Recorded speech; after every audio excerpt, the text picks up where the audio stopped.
We need to talk about tech bros. Hi, I'm Pimbles, and today we're going to talk about startup culture and unions. But let's start with startup culture. Everybody is probably familiar with the idea of the tech bro, right? The guy who lives in San Francisco, by which we mean Oakland, wears AirPods everywhere, an Apple Watch, and has the iPhone 11.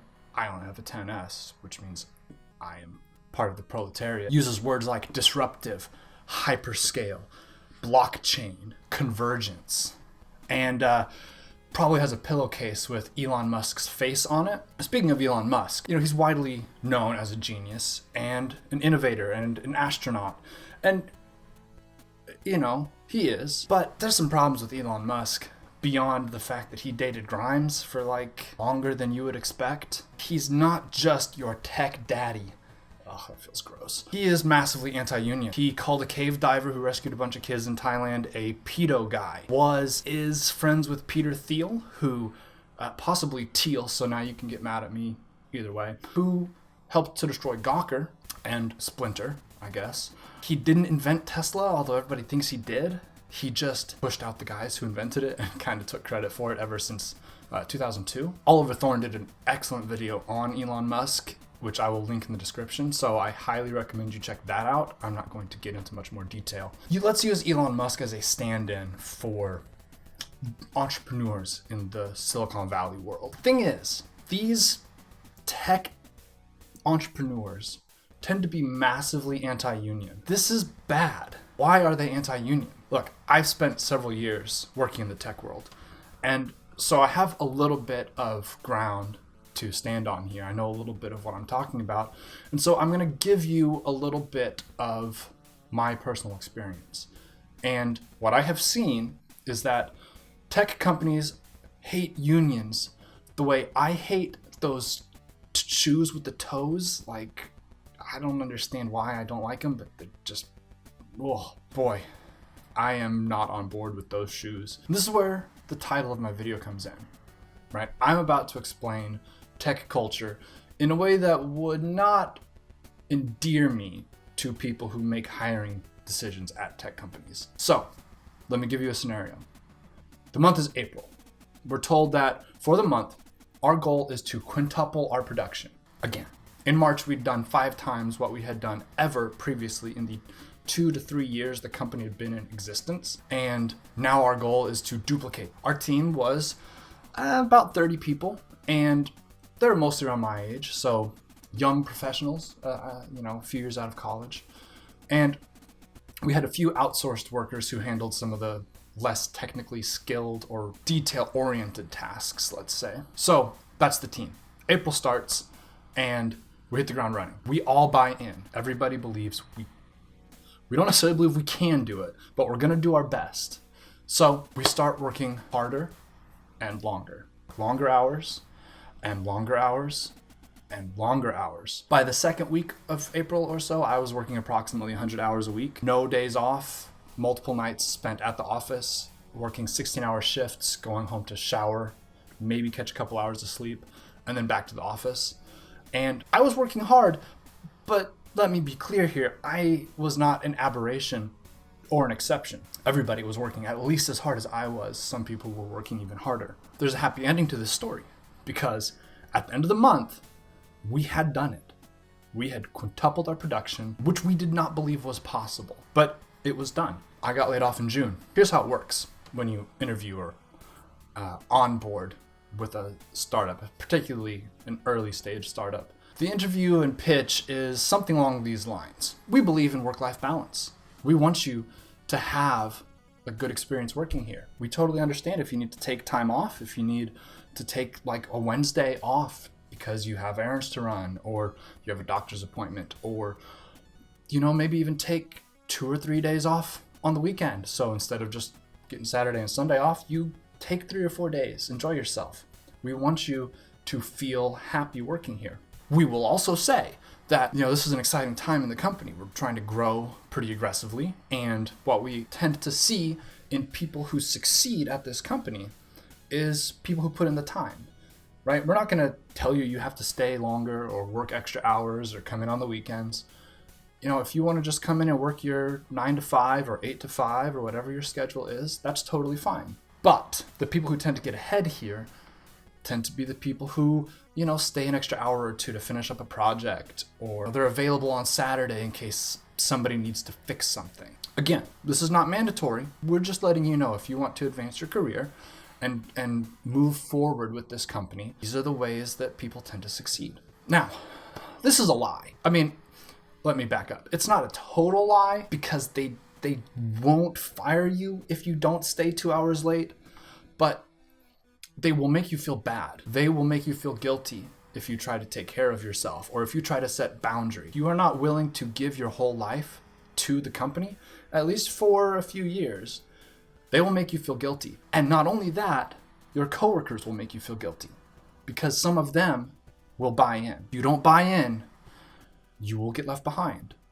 This is pretty much unavoidable. Let's be fair. You do usually have some nice perks, some benefits that are not monetary. You usually have things like free lunches, or, when people stay late, they'll buy you In-N-Out, or in our break room, we had a free Starbucks machine.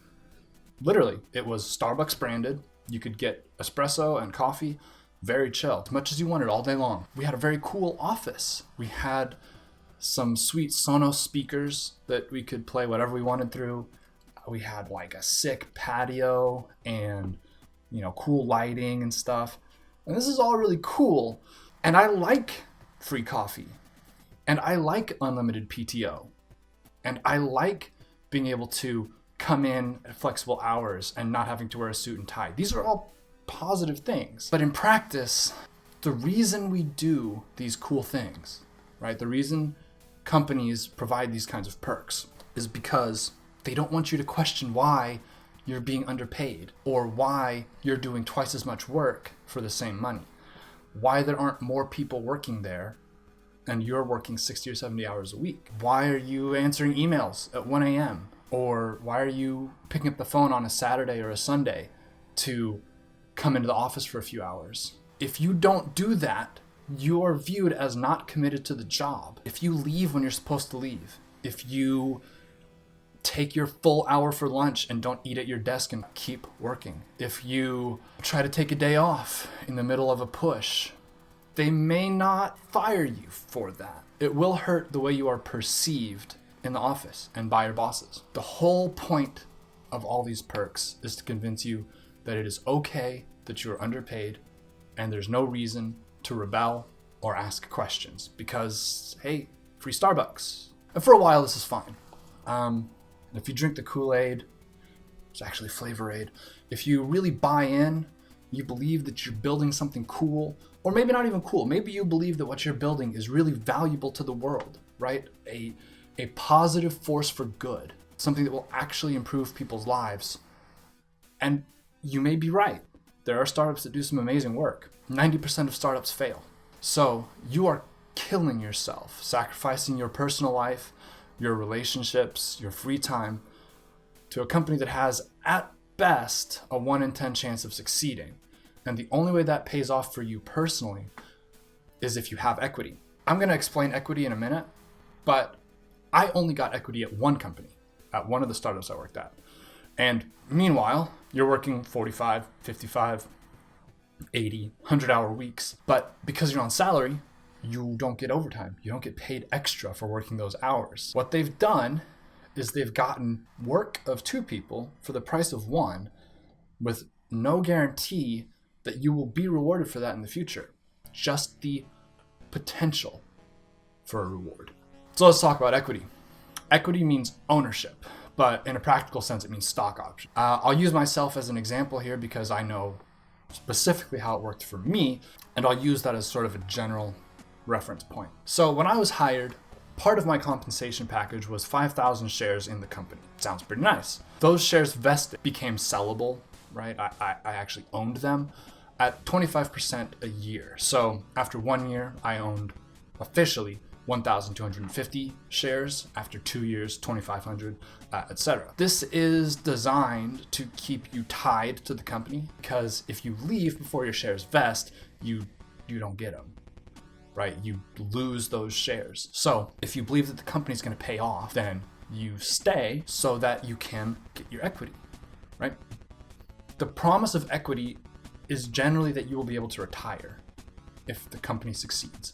This is why you are motivated to work 80 hours a week. If you have equity, you believe that if you can make the company really valuable, maybe it gets acquired, maybe it just goes public and, you know, the stock price goes up significantly. You believe that you can retire based on your stake in the company. And for some people, that's true. It does happen. But if the company does succeed, you can finally give up your anti-capitalist posturing and start swimming in pools filled with gold coins and expensive chocolates and expensive chocolate gold coins. But your shares aren't free.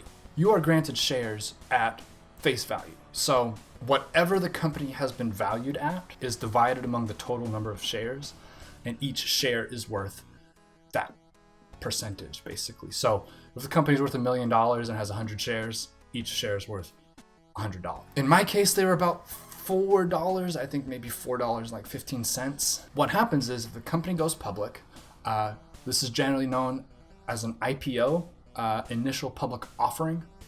Your shares have to be paid for before you see any profit. Your company goes public.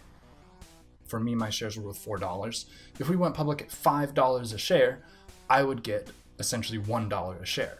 And look, $5,000 is nothing to sneeze at, but it's not quite the get rich quick that you think it is, right? That's why they're called options. I have the option to buy or sell them.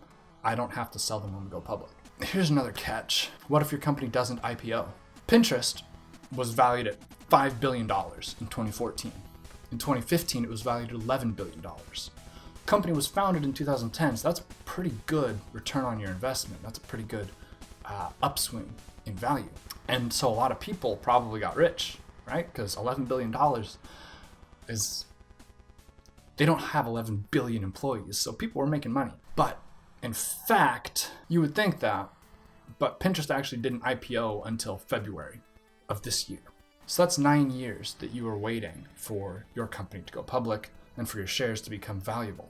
Let me add a disclaimer here. I do understand that there are ways that you can leverage your options as private equity.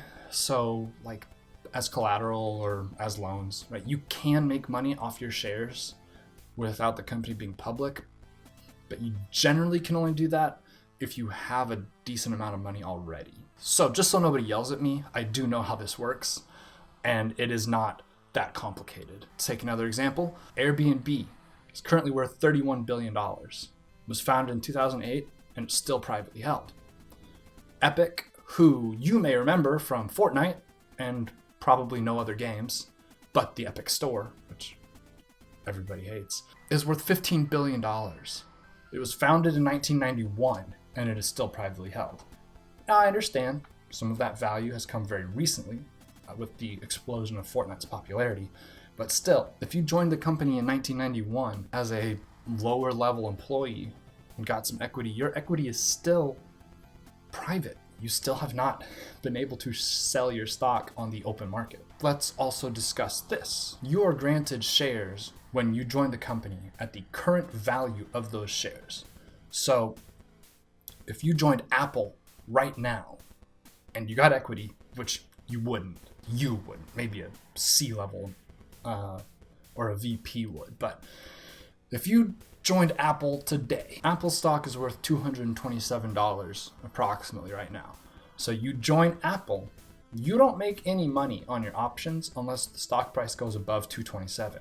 If it goes below $227 and you sell, you actually lose money. You owe the company money because you have to buy the shares at $227. You could still make money. Apple's stock could still go up, but you're more likely to get like 50 cents a share or $1 a share than you would be to get like $200 a share. That's why you want to get in early, to be honest. So, it's not going to really be retirement money. If the stock price goes up by $3, I made $3 a share, but I'm probably not going to have retirement money.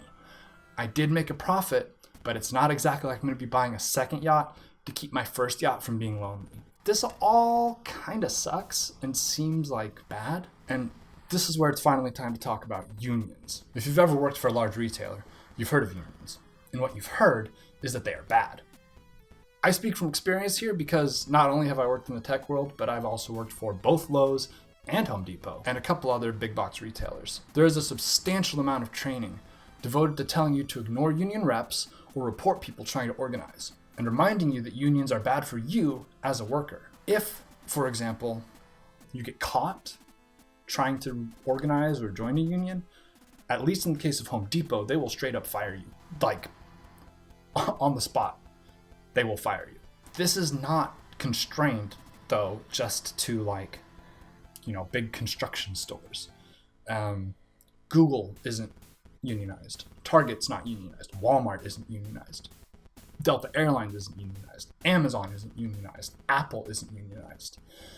The list goes on. I've included links to some of the anti-union training videos that have been leaked in the description below. And I've seen some of these myself as an employee, so I can vouch for the validity of at least a few of them. It's pretty clear then that there's real opposition to employees unionizing the workplace from the powers above. But what exactly is it that gets their knickers in such a twist? It's money. It's obviously money. It would be unfair for me to just say that without digging a little deeper. So we'll look at a few numbers here. According to a 2018 Bureau of Labor Statistics Union Members Summary Report, again, that's linked below, union workers had median weekly earnings that were 22% higher than non-union workers. They made about $1,050 a week versus $860 a week. For comparison, I currently make about $300 a week in my non-union workplace. So according to another BLS report from 2013, about 93% of civilian union employees and 92% of private sector union employees had medical coverage, compared to 69 and 67% respectively for non-union workers. Union workers cost employers more, both in salary cost and total cost. So obviously these companies have a vested interest in keeping unions out of the workplace. Let's just take the companies at their word for a second. Say maybe they can't afford to pay their workers more, right? Maybe Google really does value their employees. And they really do think that if you unionize, it'll be bad for you. Maybe they're doing everything they can for the employees and I'm being unfair. So Home Depot's net income for 2018 was $11.1 billion. Amazon was $10 billion. Facebook was $22 billion. Delta was $3.3 billion. Target was $2.9 billion. Google and Alphabet, or Google/Alphabet, was $30.74 billion. So, conclusion. In the interest of keeping this video under 4 hours, I couldn't bring up all of the industries or companies that are anti-union. I want to particularly note here the games industry, particularly game developers, are really bad at this. When it comes to things like mandatory crunch, if you are a gamer, you are familiar with the concept of crunch, as game studios are forced to work ludicrous hours to try and push out products by a specified date. This may be something I'll devote more time to in the future. I may make a video about the games industry, but for now I'll throw a couple links down below just so you can get a taste of what it's like. Now, let me be very clear here. I do not believe that unions can solve all of the problems of a capitalist system that aggressively exploits workers for slightly higher profit margins. And I also do not believe that all unions are good just by virtue of existing. The reason I believe unions are important is under our current system, individuals have essentially zero power to effect change in their workplace or improve their working conditions. The only way I see things improving without scrapping the system we're currently operating under, which I believe would be better, to be clear, is for the exploited workers to stand together in solidarity and demand respect. It doesn't matter what industry you're in, you are replaceable. If you start to push back, you will be replaced. Only way we can fight back, the only way we can get concessions or slightly better conditions is by organizing in large enough numbers that it would be more cost effective for them to pay us than for them to fire and replace us. Look at that. I made it all the way through this video without using a single swear. My mom would be so proud of me. On second thought, I'm gonna have to redo that take. Fuck.